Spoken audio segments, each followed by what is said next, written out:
Rồi thì hôm nay ngày 11 tháng 11, mình chào anh chị và các bạn đã quay lại kênh của mình nha. Mình bán đồ nghề này dưới hình thức là chuyển khoản nha. Anh chuyển khoản này đã bao gồm phí ship, cho anh em nhận hàng là khỏi phải trả gì hết nữa nha. Rồi hôm nay mình có hai cái máy pin với lại một số đồ nghề mình bán chung nha anh em. Rồi thì lưu ý anh em chuyển khoản thì kèm theo với số điện thoại đặt hàng giúp mình nha. Đó thì anh em hôm nay mình bận thì anh em cứ nhắn tin lấy cái món hàng nào giúp mình thì mình tự sẽ liên lạc lại với anh em. Mình ok rồi là mình sẽ chốt lại món hàng đó cho anh em nha. Nhớ là anh em chuyển khoản kèm theo số điện thoại đặt hàng giúp mình nha. Chỉ cần cái đó thôi anh em, khỏi cần ghi gì, tại vì số điện thoại nó không lộn được hết với ai nha. Đó. Rồi đầu tiên mình có cái thùng này mình ghi là số 0 nha anh em. Cái thùng đựng đồ nghề này bằng mũ nha. Thùng này khá là lớn. Thùng này là của Mỹ nha, made in USA nè, còn ở đây mà nó bị xúc ra nhiều quá nha. Đó thì mình sẽ đo kích thước cho anh em coi nha. Đó, chiều dài nó 51 nè, chiều cao nó là gần 30 nè. Đó. Đó thì cái chiều ngang này nè, chiều ngang này nó 24 nè. Đó. Chiều cao này 28 gần 30 nha. Cái thùng này, thùng mình ghi được cái này là số 0 nha anh em. Số 0 giá bán 550k đã bao gồm phí ship. Tại vì cái thùng này phí vận chuyển nó hơi bị cao nha anh em, mình bán nó hơi bị cao nha. Đây. Đó, mở nắp ra nha. Trên đây nó là một cái ngăn để đựng đồ linh tinh. Ở dưới đây là một cái đáy. Đó, cái đáy thùng không với cái này. Mình đo cái đáy thùng không nha. Đáy thùng không là nó 21. Đó, thì mình có đo kích thước cho anh em coi rồi nha. Thùng này nặng 3,5 kg nha anh em. Đó. Đây là hai cái móc nó còn luôn nha. Đó, mình gài thôi. Đó, trên đây là cái tay nắm. Nó thùng này hiệu của gì? Lano gì của Mỹ nha. Đây. Đó, này nhìn nha. Bát bọng được còn đầy đủ nha. Đó, cái thùng này gửi đi phí ship cái 100.000, từ 100.000 trở lên nha anh em. Đó thì giữ đích còn ok nha, không bể gì hết nha.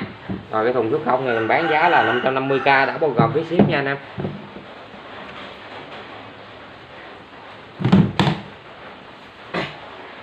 Rồi tiếp tục cái số 1 là mình bán một bộ combo nè.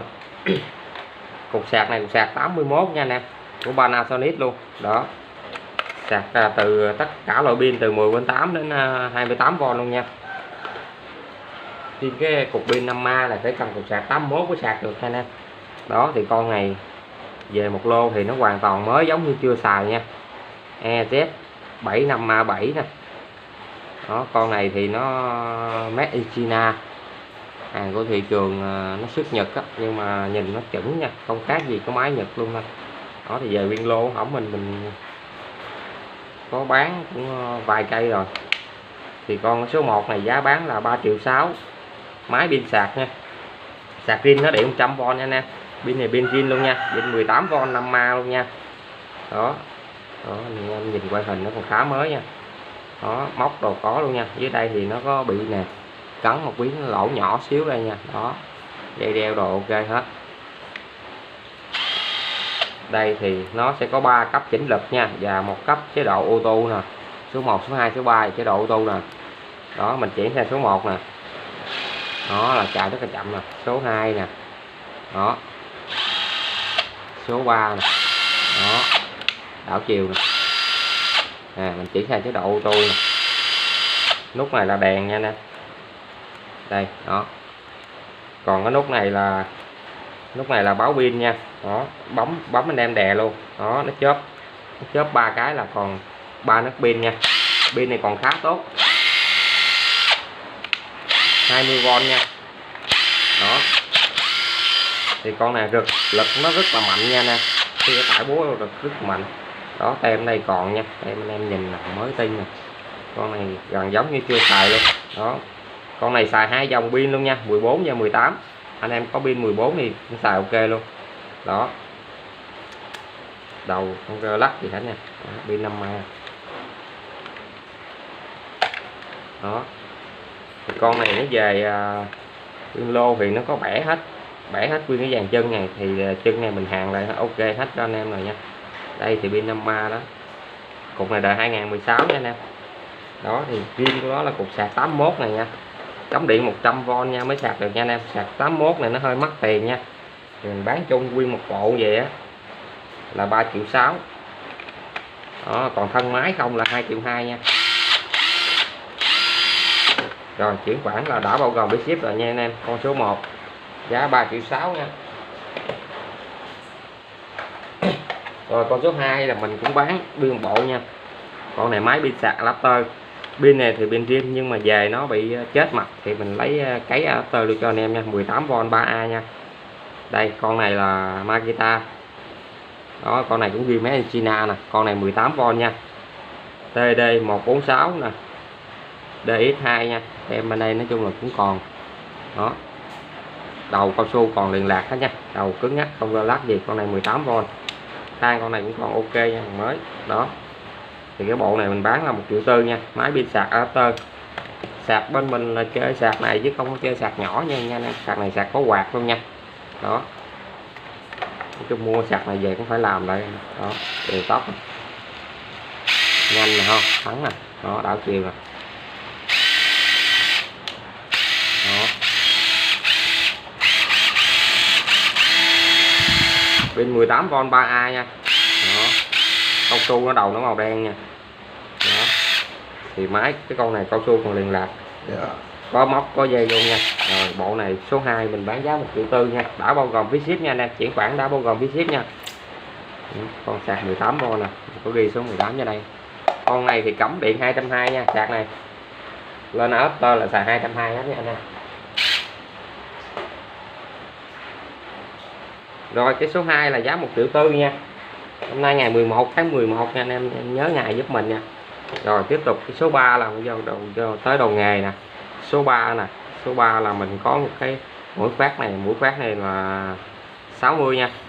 60 ly nha. 60 ly. Thì cái số 3 này giá bán là 300k đã bao gồm phí ship nha anh em. Thì mình đo tổng cái chiều dài từ đây đến cái mũi là 26 nè. Cái lưỡi không là 1,3 nè. Cái này dành cho máy khoan gài nha. Đó, máy khoan gài. Con này có ghi ra băng luôn nè. 3107 nè. Đó, đây thì tán lắc kê nó anh em dặn ra sẽ rút được cái này ra thôi. Đó, này mũi khoan gài nha, cái đầu mũi khoan gài. Đó. Thì cái này một đầu của nó là còn nguyên. Còn cái này nó răng nguyên một đường này là mình không biết cái đường gì nha anh em. Đó. Anh em nhìn kỹ giúp mình nha. Mình có nói trên đây nha. Cái này mình lấy về sau là mình để y vậy chứ mình không có hàng hay là sửa chữa lại hết nha. Đó, đầu này anh em nhìn kỹ nè, răng thập kim nha, còn y nguyên nha.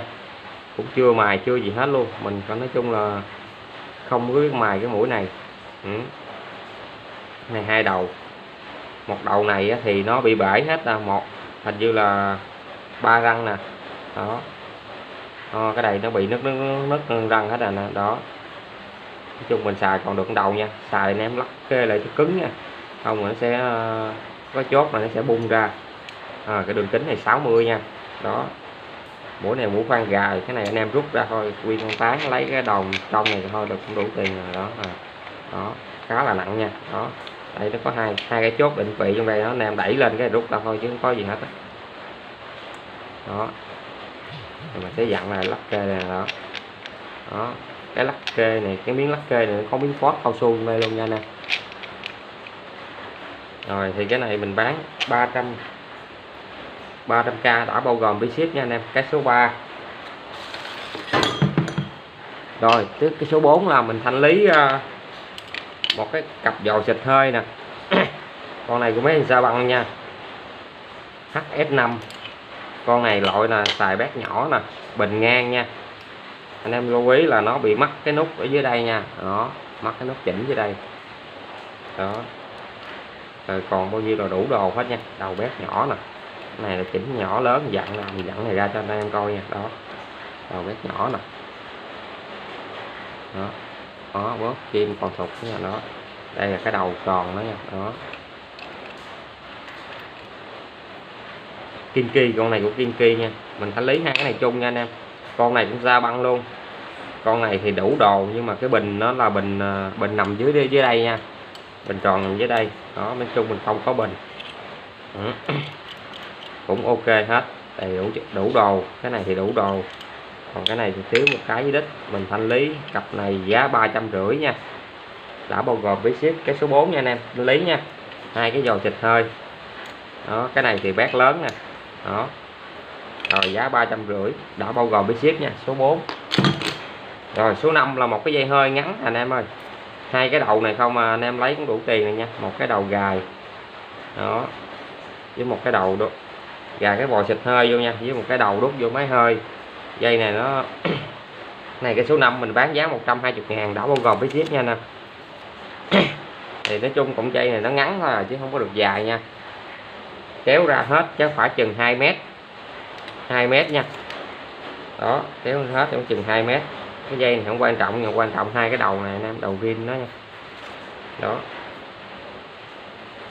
Thì mình bán cái dây hơi này đó, giá số 5 là 120.000 nha, đã bao gồm phí ship.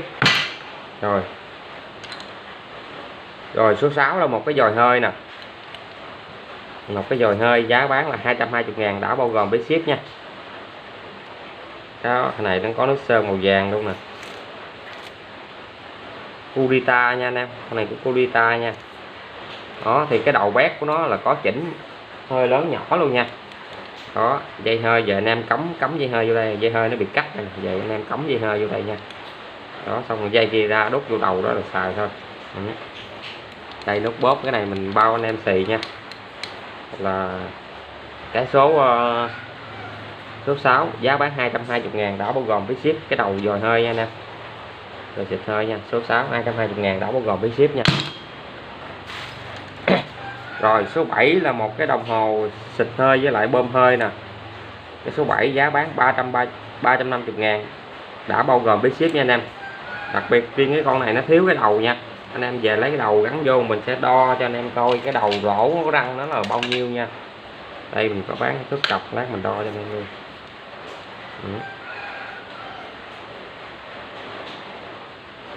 Nó là gần 12 ly nha nè. Đó cái đầu này.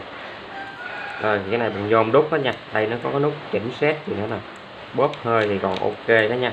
Dưới đây nó có nút chỉnh này là bằng nhôm không ngủ vậy nè. Chỉnh cắt ra hơi nhiều ít nè. Con này được ở đồng hồ điện tử nha anh em. Đây. Lấy về còn hoạt động nha, pin nó pin zin trong luôn đây. Đó anh em nhìn nè không? Nó có mấy chế độ chỉnh này nha. Đó, 2 số 0 và 3 số 0 nè. Rồi bên đây. Đó.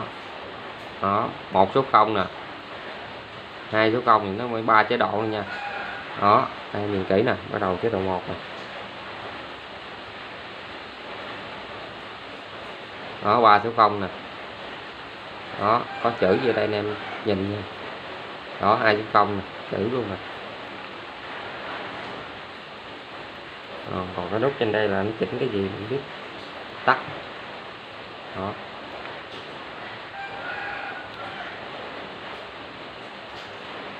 Rồi để mình tắt thử rồi. Bấm lại bên đây nha.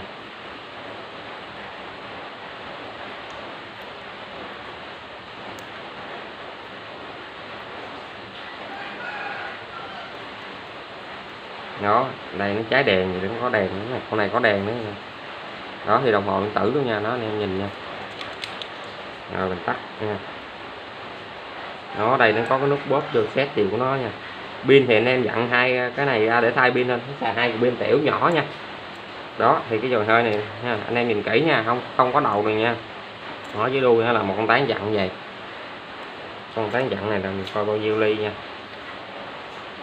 Nó là 13 ly. Rồi thì cái dòi hơi này mình bán giá là 350 nha anh em. Số 7 đã bao gồm phí ship nha.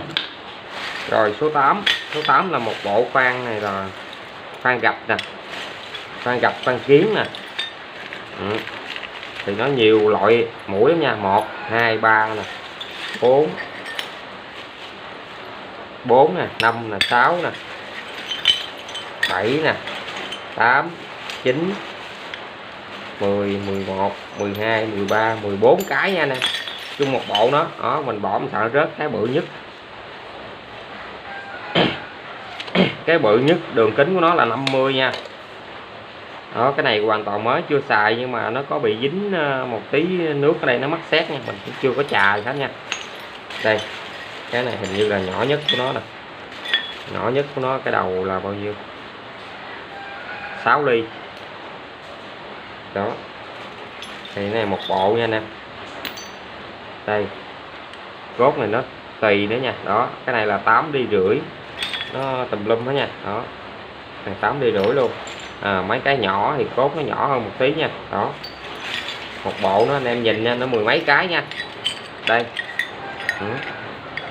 Đó, cái này thì mình cũng không thấy chữ gì hết á, cái này mình lấy về còn trong bịch luôn. Đây đó, trong bịch keo này, băng keo này, băng keo này, băng keo của Nhật này nè, nó nằm nguyên trong bịch này nè. Một hộp nha, 13 14 cái nha. Một là khoan gạch, hai là khoan kiến nha nè, này mình nghĩ chắc khoan kiến. Đó, thì anh em nhìn cái này, mình quay cái này cho anh em coi, anh em nào biết nha thì mua, am hiểu thì mua. Đó. Rồi cái số 8 này mình bán giá là 300k nha anh em. Số 8 giá 300k đã bao gồm phí ship nha. Rồi tiếp tục cái số 9 là một cây kìm thuốc dây điện nè, giá 180.000 đã bao gồm phí ship. Con này của Sa Băng nha, Sa Băng đóng đây. Đó, thì nó mắc một bên cao su rồi, mình bán 180.000 đã bao gồm phí ship. Tới chỗ anh em thì nó còn khoảng kìm này khoảng 140 đến 150 thôi. Đó, thì cái này nó dài 18,5 nha. Thuốc dây điện nó có 4 1 2 3 4 5 lỗ nha anh em. Đây, về thì anh em cho dầu mỡ vô một tí nha.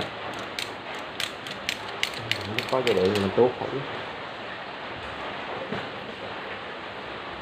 Cọng dây này nó nhỏ quá, không biết mình tuốt được hay không.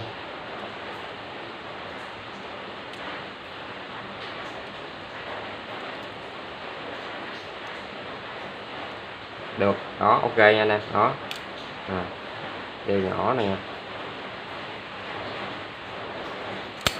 Lỗ này lỗ bự hơn lỗ nhỏ nè, tuốt nè. Đó, đúng kích cỡ dây nữa anh em mới tuốt được nha. Rồi số 9 là giá 180.000 đã bao gồm phí ship. Con này của Sa Băng nha anh em. Đó, thì anh em lưu ý nha, mình có nói mắc một bên cao su nha. Rồi giá 180.000 đã bao gồm phí ship. Số 9. Rồi số 10 là một cái kéo cắt cành. Con này xây lớn nè. Con này thì chữ quá trời chữ luôn, mới, giống như mới chưa xài á. Đó, chữ trên đây giờ anh em nhìn chữ nè. Đó, trên đây, xong dưới đây, đây nữa nha. Con này để mình đo cái chiều dài cho anh em coi nha. Nó là 2 tấc nha nè. Đó, lò xo nó đây nha, lò xo riêng của nó mình cũng không trả thay gì hết nha. Đó, con này thì nhiều chữ, anh em nhìn lưỡi đó nè. Nói chung mấy cái này về là mình không có mài lại gì hết nha. Về thì anh em tự mài dũa lại nha, không để về cắt được, sao nó dễ bị mẻ. Đó, thì anh em nhìn cái phần lưỡi nè, mình chưa mài dũa gì hết nha, đầu mũi đồ không mẻ nha. Chữ thì hai bên luôn. Bên đây cũng vậy.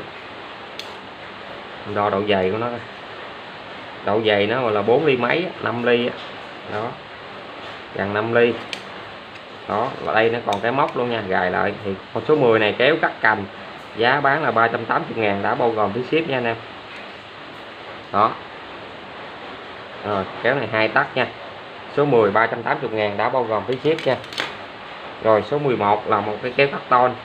Con này thì mới chưa xài, giá bán 300k, 300k đã bao gồm phí ship nha. 300k đã bao gồm phí ship. Đó, con này có móc gài luôn. Con này số 11 nha anh em. Bữa về thì nó có bọc dán gì đây hết nè. Đó, mình chưa tháo ra nó mới dính nè. Con này cắt khá là bén nha, cắt cái giấy ha, cao su gì cắt cũng được đó. Giấy nè, đứt là ngọt không. Kéo này kéo cắt ton. Đây thì nó có chữ ở đây thôi nha, chữ với mộc đây thôi. Đó, 071 gì nữa là đó. Thì bên đây thì nó cũng vậy. Đó, 081 thì đó, để mình đo cái lưỡi đó, thì hoàn toàn là mới chưa xài nha. Mình đo cái kích thước của nó 25 nha anh em. Cái phần lưỡi của nó từ đây tới đây là nó 70. Đó, cán có lớp bọc cao su hết nha. Đó, cắt ton nha anh em. Rồi thì cái kéo này mình bán số 11 là giá 300k, đã bao gồm phí ship nha anh em. Rồi tiếp tục cái số 12 là một cái hút live xoay 360 độ, thì nó thiếu một đầu 3 ly 2 nha. Đó thì cái con này nó bị tróc nước sơn nha anh em, bị lỗi nước sơn nha. Đó, nó sẽ dễ bung ra nha. Đó, phần dưới đây thì như nó thiếu cao su nè. Đó, hoạt động còn bình thường hết nha. Đó, cái này anh em xay chiều nào cũng bóp được hết đó. Đó. Còn nó có bị kẹt thì cũng dễ lấy ra thôi anh em. Dặn cái con ốc bằng thép này ra sẽ rút ra được thôi. Quan trọng là cái mũi nó trong đây nè, nó có giữ xài được lâu tốt hay không. Đó thì cái con số 12 này giá bán 350, đã bao gồm phí ship nha. Cái này hiệu con tôm luôn á. Chung nè, cái gì? Ficu. Đó. Đây 360 độ nha. Cái này nó làm vậy để thoát ba vớ cho nó dễ nha, chứ không phải là nó bị mài dũa gì nha nè. Đó. Nhớ rõ nha, thiếu một đầu 3 ly 2 nha. Rồi số 12 này giá bán 350, đã bao gồm phí ship nha. Rồi tiếp tục cái số 13 là một cái cần siết tự động nè. Cái taro rồi dài 18 nè. Đó, 4 đầu nha anh em. Mình sẽ đo cái này cho anh em cho mình đọc số nha. Đó, cái này là 8 ly nè. Vuông nha, vuông 8 ly nha. Cái này vuông 6 ly nè. Bên đây vuông 9 ly rưỡi nè. Đầu này nhỏ nhất nè. Đầu này 7 ly luôn. Vậy đầu này nhỏ nhất. Nhỏ nhất của nó là 6 ly. Đây nó ghi 1/4 nè. 1/4. Đây là chắc số 8 là 3/8 quá. Số 8. Bên đây là 3/8 nè. Đây là số 7 nè. Thì cái con này của hiệu là như là của KTC. Để mình lột lại. Cái số 13 này giá bán là 180.000, đã bao gồm phí ship nha anh em. Eco gì nè, cái này có hiệu Eco gì nha. Đó, Eco nè. Của KTC, đúng rồi, KTC dính đây nó không dính xét tí. Đó thì nói chung hoạt động đảo chiều còn bình thường nha. Cây này khá là nặng á. Đó, đảo chiều anh em nhìn nó, đảo chiều ở dưới đây nè. Đó. Rồi thì cái số 13 này giá bán 180.000, đã bao gồm phí ship nha anh em. Rồi số 14 là một cái cần siết tự động, giá bán 220.000, đã bao gồm phí ship, của KTC luôn nè. Kia ô tô nè không.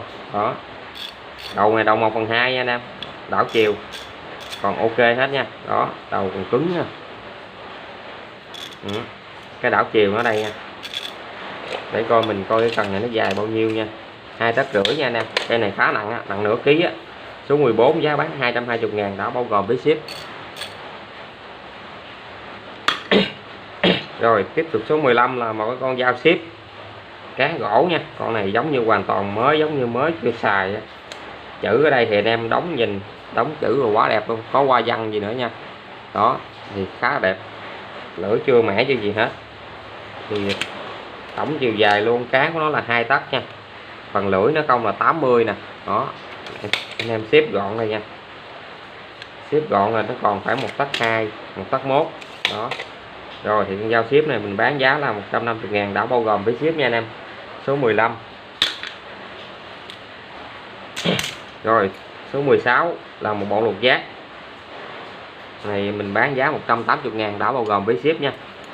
Đó thì trong đây mình nói cho anh em, nó rớt mất cánh cây ở đây, nó lát mình bỏ vô cho anh em nha. Có luôn nha, hồi nãy mình để trong vỏ mà rớt trong vỏ quá. Đầy đủ kích thước nha. Đó thì 1,5 ly, 2 ly nè, 2,5 ly, 3 ly, 4 ly, 5 ly nè. Đó, đặc biệt cái mũi 5 ly thì nó cục nha anh em. Đây trong đây thì nó có 3 mũi thôi. 3 mũi lớn nhất này là nó của Mỹ nha, made in USA. Đó, 3 cây này thì dài nha anh em, made in USA nha. Đọc cho một cái cho anh em coi đây nè. Nói chung là chữ nhỏ anh em nhìn cũng có thấy made in USA ở đây nè. Cực kỳ khó thấy luôn.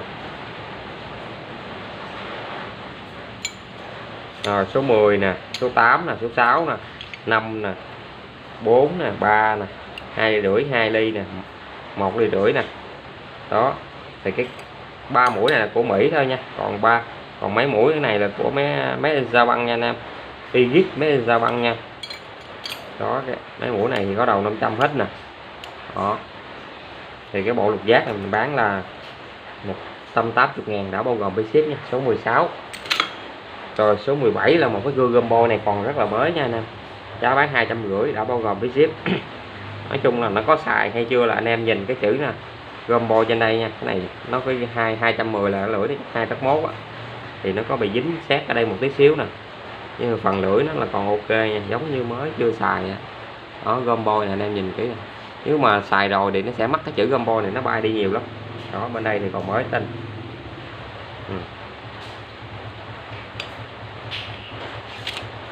Đó, mình đo luôn, đúng là 2/1 phần lưỡi không.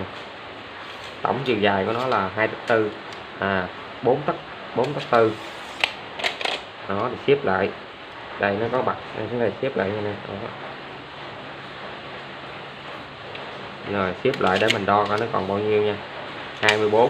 Nói chung cái combo này nó còn khá là mới nha, chữ combo trên đây còn, anh em nhìn kỹ với mình nha. Siki combo này nè, 2/1 nè. Đó. Rồi thì cái combo này số 17 giá bán 250 đã bao gồm phí ship nha anh em. Rồi số 18 là cái đầu khoan nhỏ với cái đầu khoan này. Cái đầu khoan này mình thấy nó chuối quá thì mình bán kèm theo cho anh em luôn. Giá số 18 là 180.000 đã bao gồm phí ship. Còn cái đầu khoan nhỏ này, nhỏ rất là nhỏ luôn nha anh em. Nó kẹp mũi chắc cỡ 6 ly là hết rồi. Đây. Nhiều 6 ly thì mình không có đoán được nha, tại vì cái đầu này mình cũng không thấy chữ nè. Đó, nó ghi 0,3 đến mỗi 4 ly tới 4 ly là hết, đầu nhỏ nha. Đó, nó có ghi chữ đóng dấu bên đây. Đó thì dài gài xài cho máy bắn dít nha. Còn cái đầu này thì kẹp đó là mũi tối đa 10 ly, mà cái đầu này chuối quá, mình không thấy chữ lấy số gì hết, thì mình bán kèm chung cho anh em luôn nha. Mình có nói rõ cái đầu này là chuối nha, nhưng mà nó vẫn hoạt động bình thường nha anh em. Đó, thì mình bán chung cho anh em là số 18 giá 180.000 đã bao gồm phí ship nha. Số 18. Rồi số 19 là một cây thuốc thủy này của con này của USA ở đây nha anh em, mà chữ đây nó bị bay, anh em nhìn khó thấy nha. Con này 3 thủy nhưng mà tổng chiều dài nó là 2/3, chiều ngang nó là 40. Đó, chiều dài này là 15. Con này có 500 hết ở dưới đít. Con này còn là chuẩn nha anh em, 3 thủy còn chuẩn nha. Mình đã thử sơ rồi đó, có hết nha nè, hết 500 nha. Đó, hết 500 nha, 500 phần ở đây. Rồi thì con số 19 này giá bán 200k đã bao gồm phí ship nha, rất thủy. Rồi số 20 là một cái con dao nè, dao đi rừng, dao chặt đi rừng nha. Đó, thì chữ đây anh em nhìn coi nó cắt ở đây, đóng ở đây nha. Đó, con này để mình đo cái là phần lưỡi nó không là bao nhiêu nha. 17, luôn cán là 2/4. Cán này cán gỗ nha anh em, trong đây là nó có khe. Đó, như đây số 20 giá bán 380.000 đã bao gồm phí ship nha. Đó, thì lưỡi đó nè, ở đây nó có nhâm một ít nè, mình không có mài nha, mình chỉ đánh sơ ra cho anh em coi thôi, để về anh em tự dùng rồi tự sẽ liếc lại nha. Đó, đây có cái đường ray, con này đã qua sử dụng luôn rồi nha. Đó, nó bị rong mà chứ không phải là mẻ mui một lỗ bự đâu nha anh em. Đó, anh em cố gắng nhìn kỹ cái phần này giúp mình, hãy chọn sản phẩm nha. Đây nè, hai tay mình nè, đây là ít, khá là ít nha. Đó, thì con dao này mình bán giá 380.000 đã bao gồm với ship nha anh em. Ở trên đây nó làm như vậy chứ không phải là tự mình là mài nha, tự nó mài nha. Đó, thì lưu ý anh em lưu ý nhìn chữ còn nằm đây nha. Rồi số 20 giá bán 380.000 đã bao gồm với ship.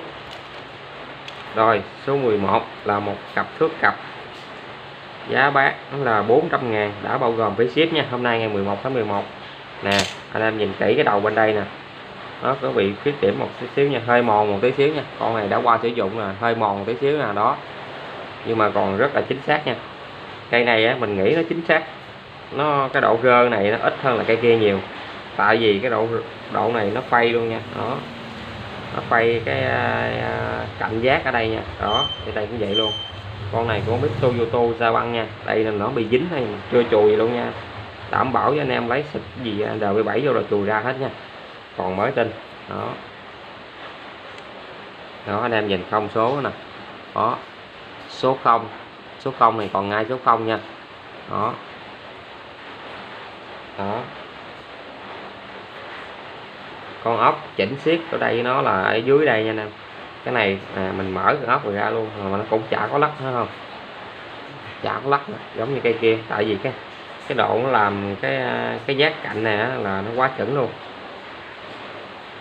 Thì cái ti nó là ti tròn luôn nè. Đó, ở đây thì còn đầy đủ luôn nha, miếng chặn nha, cái Toyota. Đầu này thì không mẻ nha, đầu này có một khuyết điểm hơi tí xíu, nãy mình có quay cho anh em coi này nha. Rồi đi kèm với nó một cây thước bằng mũ 1,5 tấc luôn, cây này cũng 1,5 tấc nha nè, thước bằng mũ nè, cây này cũng mới chưa xài. Đó, anh em nào đo độ không chính xác thì xài cái thước bằng mũ này cũng được đó nha. Đó. Rồi giá bán số 21, giá 400k đã bao gồm phí ship nha anh em. Rồi số 22 là một cái cuối clip,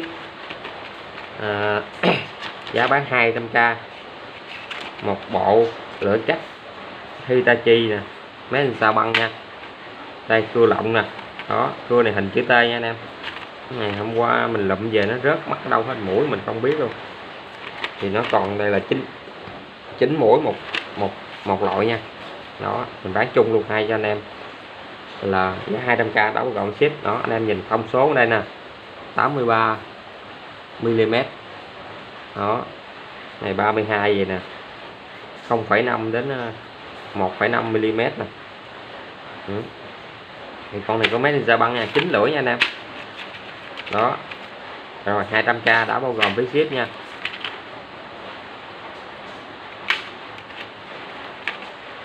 Đó, Hitachi mấy Sa băng nha. Rồi số 22 này cái cuối clip rồi. Lưu ý anh em chuyển tiền nhớ kèm theo thông tin gì cho mình để mình biết nha, số điện thoại hoặc là cái số anh em lấy trong đây nè, để mình nó biết, chứ thì anh em chuyển tiền không ghi gì hết mình đâu biết ai đâu mà để tiền nó qua mình báo lại cho anh em. Cái đó là rất là dễ lộn tiền nha. Rồi thì cuối clip rồi, hôm nay trời cứ bảo mình không có đi bả lấy hàng ở nhà mình quay clip mình bán đồ. Rồi anh em nào mua thì cứ nhắn tin cho mình nha, mình trả lời là ok, là mình sẽ chốt món hàng đó cho anh em nha.